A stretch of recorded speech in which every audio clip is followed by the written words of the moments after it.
তারপর আর মাত্র 6 দিন, 5, 4, 3, আর মাত্র 3 দিন। তারপর আমার বদলা।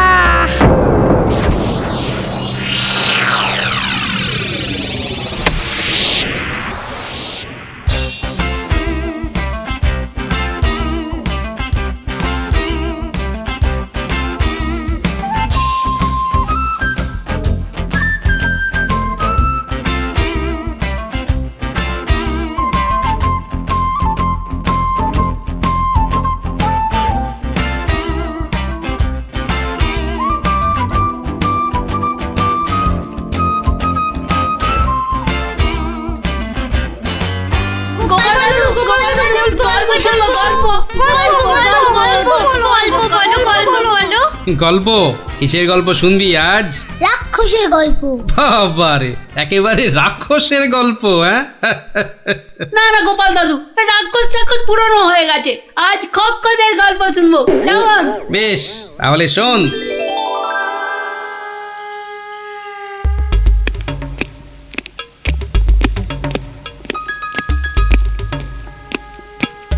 মহারাজকে কেমন যেন লাগছে মনে হচ্ছে।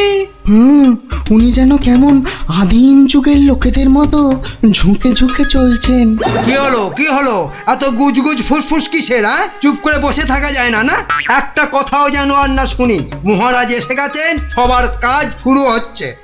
না, আর সভা করতে মন চাইছে না মন্ত্রী। তা বললে কি চলে মহারাজ? আপনি হলেন একটা ঢেঁকি। কি বলে মন্ত্রী? আমি একটা ঢেঁকি? হ্যাঁ মহারাজ, ঢেঁকি যেমন স্বর্গে গেলেও ধান ভাঙে, তেমনি আপনি হলেন মহারাজ। আপনাকে তাই সবার কাজ চালাতেই হবে। আর সভা ভালো লাগে না, একেবারে ভালো লাগে না। দেখে নাও আমাকে, যা দেখার 2 চোখ ভরে দেখে নাও তোমরা। এ কি মহারাজ, এভাবে দুঃখ করে কথা বলছেন কেন? এসব ছেড়ে আমার দূরে কোথাও চলে যেতে ইচ্ছে করছে মন্ত্রী, অনেক অনেক দূরে। তা জান না, তাহলে আমি ওই সিংহাসনে গিয়ে বসি। দেখো দেখো, মন্ত্রীর চোখ মুখ দেখো, যেন পারলে এক্ষুনি ওই সিংহাসনে গিয়ে বসে পড়ে। মারহাবাতে লোভী কোথাকার। তা জান না, সেরকম ইচ্ছা করলে দূরে দূরে কোথাও চলে গিয়ে থাকুন না। আর আমার এই কৃষ্ণনগরের কি হবে তখন? আমি রয়েছি কি করতে মহারাজ? আপনার খালি সিংহাসনে আপনার পায়ের হাওয়াই চপ্পল রেখে আমি না হয় রাজ্য চালাবো। ব্যাস, তাহলেই হয়েছে। বেটার ছেলে মন্ত্রী একবারও জিজ্ঞাসা করছে না মহারাজের এরকম ভাবার কারণটা কি? আর শুধু ধান্দা করছে মহারাজ চলে গেলে কখনোই সিংহাসনে গিয়ে বসবে। রাজকবি, আপনি তাহলে জিজ্ঞাসা করুন। আমার কি মাথা খারাপ হইয়াছে নাকি পেট খারাপ যে আমি মহারাজকে তার মনোব্যথার কারণ শুধাইব? এই কাজ আমারও সাহসে কুলোবে না। তাহলে আর কি, আমরা বসে বসে দেখি মহারাজ চলে যাক, আর বেটা মন্ত্রী খালি সিংহাসনে বসে কিভাবে তার মন্ত্রিত্ব ফলায়। কেন, আমাদের কি খারাপ কপাল? আছে তো ওই যে আমাদেরই গোপাল। হ্যাঁ গোপাল, তুমি একমাত্র মহারাজকে জিজ্ঞাসা করতে পারো। আবার বড্ড বেশি কথা হচ্ছে। এবার কথা বললে কিন্তু সভাতে কান ধরে নীল ডাউন করে দাঁড় করিয়ে রাখবো। দেখছি আমি কি করা যায়।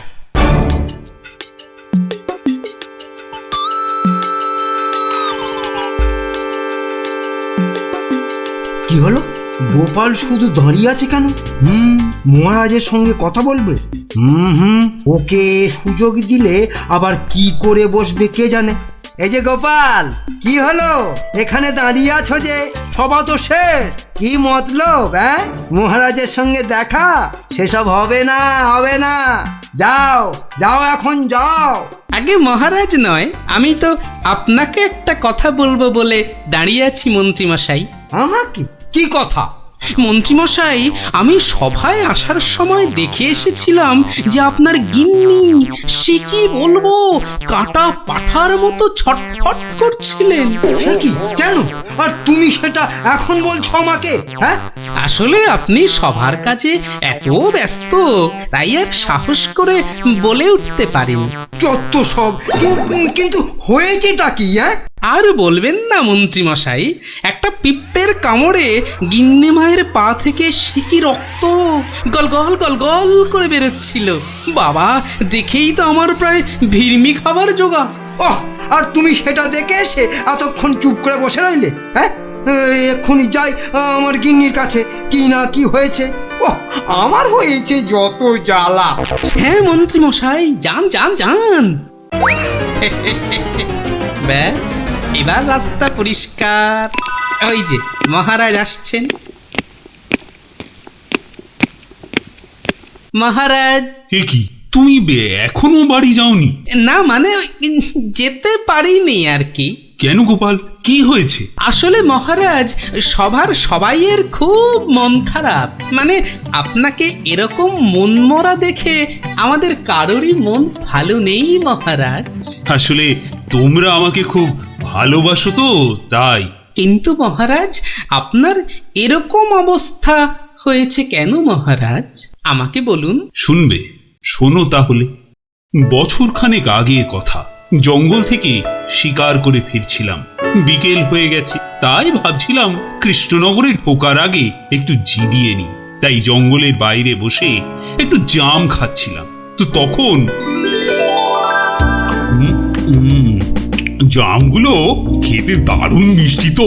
আসলে জঙ্গলের জাম তো।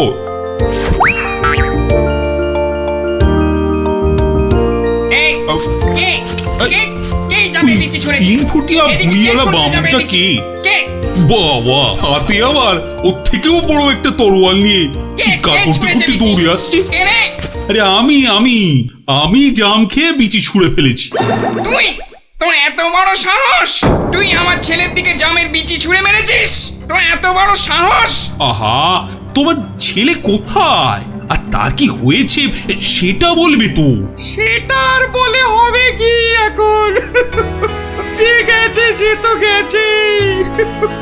ছোট কক্কস রে।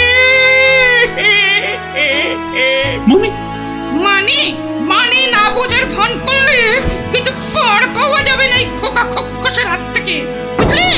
ও, তাহলে তুমি একটা খোক্কস আর তোমার নাম হলো খোকা।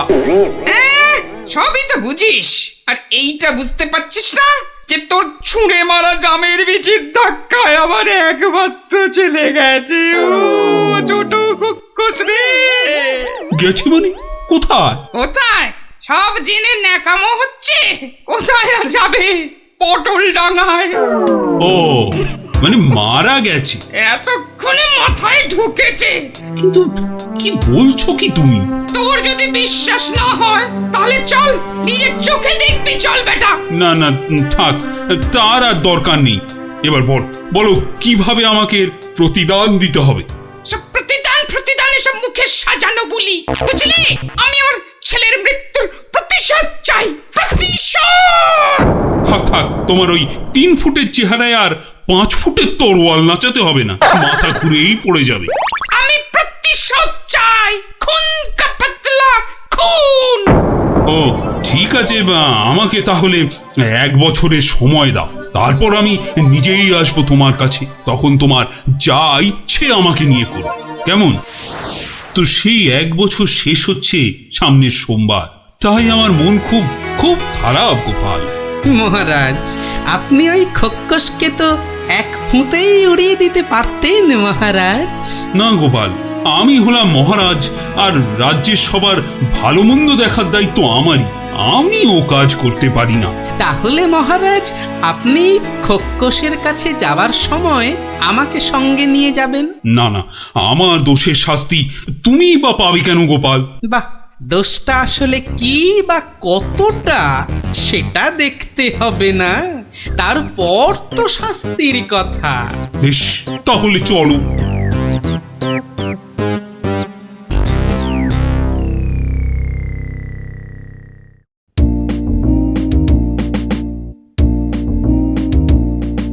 মন্ত্রী, কাল আমি ভাবছি ওই কৃষ্ণনগরের বাইরে বেরোবো।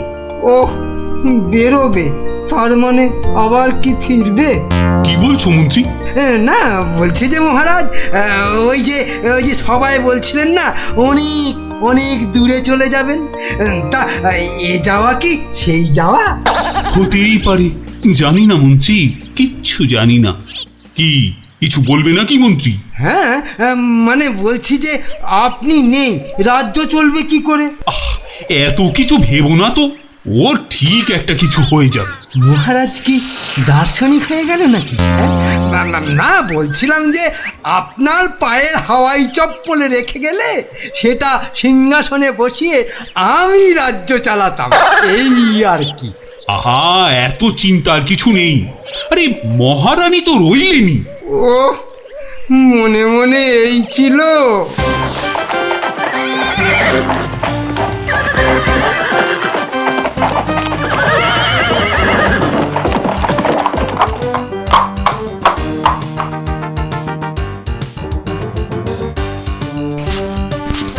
কই কই, কোথায় তুমি? কোথায় তুমি খোকা খোকস? খোকা, আরে ও খোকস! খোকা,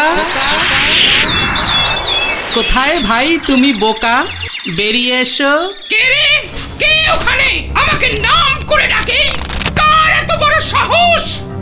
এই যে আমি কৃষ্ণচন্দ্র।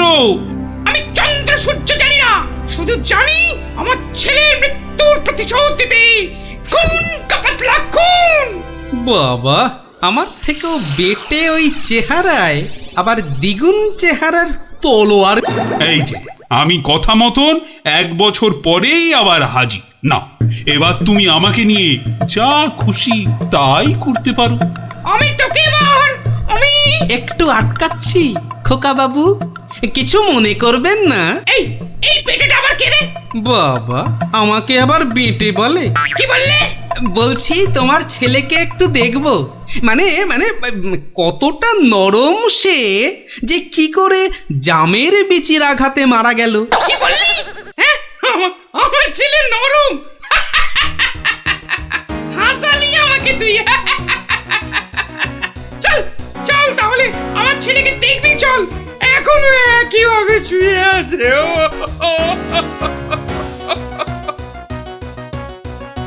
আমার ছেলে পাহাড়ের মতন ইয়া লম্বা, আর নদীর মতন এই চওড়া, তেমনি শক্তিশালী।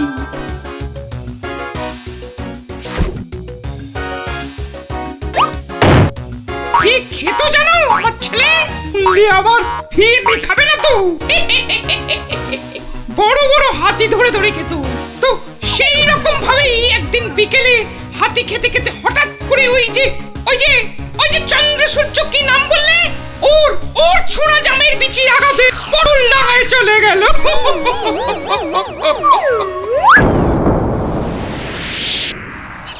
বাবা, তোমার এই বিশাল দৈত্যের মতো ছেলে একটা জামের বিচির আঘাতে মারা গেল? তাহলে কি আমি মিথ্যে কথা বলছি? মহারাজ, একটা কাজ করতে হবে যে। কি কাজ? যেমন করে হোক ওই ছেলের মুখটাকে ফাঁক করতে হবে মহারাজ।